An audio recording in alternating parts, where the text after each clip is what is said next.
SEC Media Day 1, and Jimbo Fisher does not disappoint. And Greg Sankey, the commissioner, talks about NIL. And here at PATC, we're not talking enough about Jayden Daniels, the quarterback of LSU. Welcome to episode 270 of College Football's Peek Around the Corner with your host, Greg Pflugar. We cover everything in college football because we love everything in college football. And if you do as well, please subscribe to our ever-growing channel. Smash that like button if you like our content. Share the video with your family and friends. Let's get to day one SEC PATC update. We're going to be going through some tweets that were sent throughout the day from the college football reporters. But first of all, Mike Leach is not with us here anymore. The great legendary head football coach. Greg Sankey went up to the podium. He was not wearing a tie. It was in dedication to Mike Leach, who never wore a tie. Greg Sankey had some very kind words to say about Mike Leach. That started the SEC Media Days. And once again, here at PATC, we give our prayers, our condolences, our thoughts to Mike Leach, his family, and all of his loved ones. Brett McMurphy tweeted out, SEC's Greg Sankey officially announces next year's SEC Media Days will be held July 15th to the 18th in Dallas at the Omni Hotel. The first year Texas and Oklahoma join the SEC. Greg Sankey puts the Media Days right in the heart of Texas, right in the heart of Big 12 country. July 15th to the 18th. First year of Oklahoma and Texas. Greg Sankey. Wow. Sankey again calls for immediate federal intervention to help bring a uniform standard for NIL. Kirk Bowles tweets this out this afternoon. Greg Sankey, the commissioner, among all the other commissioners, have been calling out pretty strong, pretty consistent. He wants a federal help, federal intervention. He wants the House, the Senate to step up and bring a uniform standard to the NIL issue. And there were some comments on this. It was tweeted, Sankey, our student athletes deserve something better than a patchwork of state laws that support their NIL activity, if support is the right word. Our student athletes deserve better than a race to the bottom at the state legislative level. And then Andy Staples comes in with a tweet and says, one man's race to the bottom is another man's competitive marketplace. Very wise tweet from Andy Staples. And I would add, one man's and woman's race to the bottom is another man's and woman's competitive marketplace, because as we know, the women's student athletes throughout the college football landscape also have the opportunity, and many of them are enjoying the NIL opportunity to have bigger, better compensation for their work on the football courts, whatever athletic field they're taking place in. So, a very wise tweet from Andy Staples, in our opinion. Put down your comments and thoughts in the comment section below the video. We at PATC support NIL. However, there should be guardrails, there should be some regulations, there should be some enforcement from some governing body in regards to the poaching of a player when they are with a team and they're not in the transfer portal yet. That's one thing we have to get better at. We have to figure out something. And of course, here at PATC, we believe in that the student athletes will become employees with a CBA, collective bargaining agreement, where they're represented, and so are the conferences and the schools and all of that. So we've talked about that a lot here at Peek Around the Corner. But Andy Staples' tweet, I think, really has a lot of wisdom in it.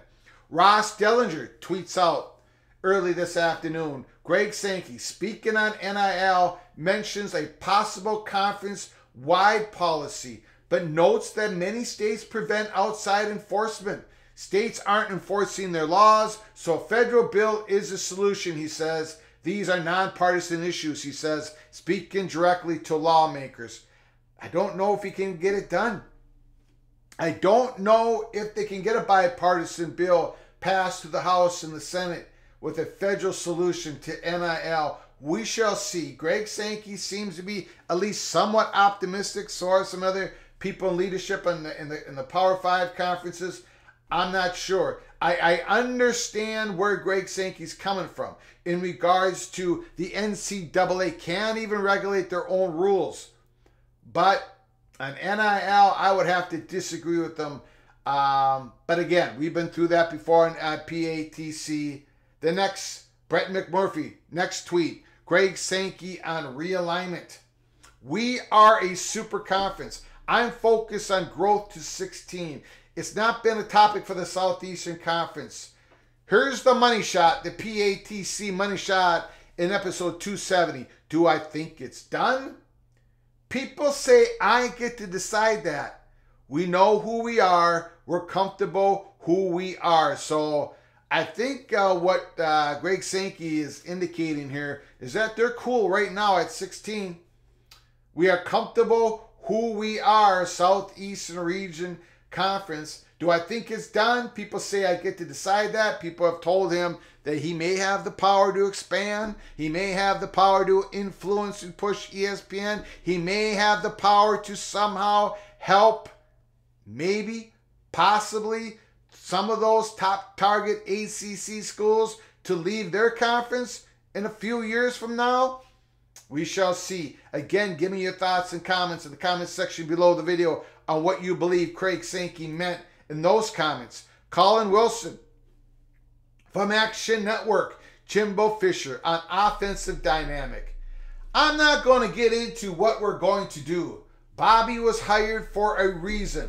Hopefully, he will call the game and have suggestions. Hopefully, he will call the game and have suggestions. Brett McMurphy tweets out from Action Network. Texas A&M Jimbo Fisher won't answer if offensive coordinator Bobby Petrino will call plays. I'm not going to get into that. Bobby was hired for a reason. Tremendous guy. Tremendous football mind. Hopefully he'll call the game and have suggestions. Holy smokes. What does that mean? You don't know who's going to be calling the offensive play calls for the 2023 season as we sit here on July 17th? PATC is very down in Texas A&M once again, just like we were last year. Jimbo Fisher's offense is not going to get it done. We've gone into detail in previous episodes and live shows here at Peek Around the Corner. Their passing tree, their wide receivers are always lost. The Texas A&M have been for years under Jimbo Fisher. Since he's been there, Texas A&M have been one of the least explosive offenses in the country. With all that talent, there's something wrong with Jimbo Fisher offense. It's way too complicated in some aspects with their passing trees, their passing routes. They bring in Bobby Petrino. Is he going to be able to call plays? We don't even know. I don't think Jimbo knows. I don't think Bobby knows. And if the Texas A&M players don't know and the quarterbacks don't know, holy smokes.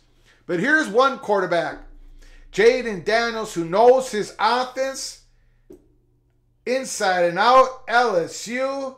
Now, normally I don't go through articles that are even more than 2 days old here at Peek Around the Corner. This is 2 months old, but we have to go through it because I think Jayden Daniels he's the straw that stirs the drink in the SEC this year. He could be the difference. He's the guy. Georgia, some quarterback questions. Alabama, definitely some quarterback questions, but not LSU. This is from PFF, from Max Chadwick. LSU quarterback Jayden Daniels sits down for an exclusive interview. One of the best returning quarterbacks in the country. Daniels ranked 6th in PFF's top 10 quarterback list. I want a championship before my time in college is done. The fifth-year senior is focused on bringing home LSU's fifth national championship. Some players wither in big moments, while others rise to the occasion and want the ball in their hands. LSU quarterback Jayden Daniels falls in the latter category. A perfect example of this was this past season when he and the Tigers were in overtime against number 6 Alabama, led by eventual first overall pick Bryce Young. Young and Crimson Tide got the ball first in the extra period and scored a touchdown, forcing LSU to match them. Luckily for Tigers, Daniels had a plan. I remember telling quarterback assistant Dean, if we call a read option, I'm going to score, Daniels said in an exclusive interview with PFF. So basically, I called my own number in that situation. Sure enough, LSU called read option on the first play, and Daniels zigzagged his way through Alabama for a 25-yard touchdown run. Normally what followed would be an extra point attempt to send the game into a second overtime. Instead, LSU decided to go for an all-or-nothing 2-point conversion. A bold decision, but one that Daniels and head coach Brian Kelly were fully behind.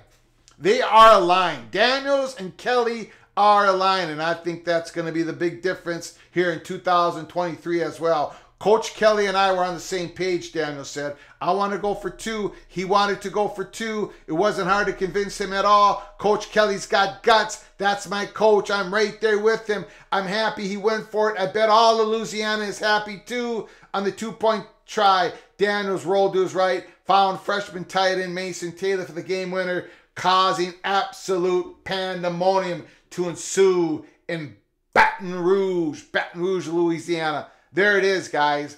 This is why I think we're going to have the rematch in the SEC championship game. LSU versus the Georgia Bulldogs, going for the 3rd national championship in a row. Jayden Daniels, there's no question. He's no question. He's quarterback number 1. They got a great backup quarterback at Louisiana State. But Jayden Daniels is the guy. Kelly and him are on the same page. They're not asking questions who's calling the plays. This is not a Jimbo Fisher, Bobby Petrino situation. This is not Alabama situation where they have 3 quarterbacks. A quarterback that came from Notre Dame, a new offensive coordinator that came from Notre Dame, and there's so many question marks on Alabama's offense. Jayden Daniels, LSU, going to the SEC championship game. That's what we think. Once again here at Peek Around the Corner, can they get the job done this year? Can they beat Georgia and go to the playoffs? Tell me your thoughts and comments in the comments section below the video. This was SEC Media Days 1. What's going to happen tomorrow?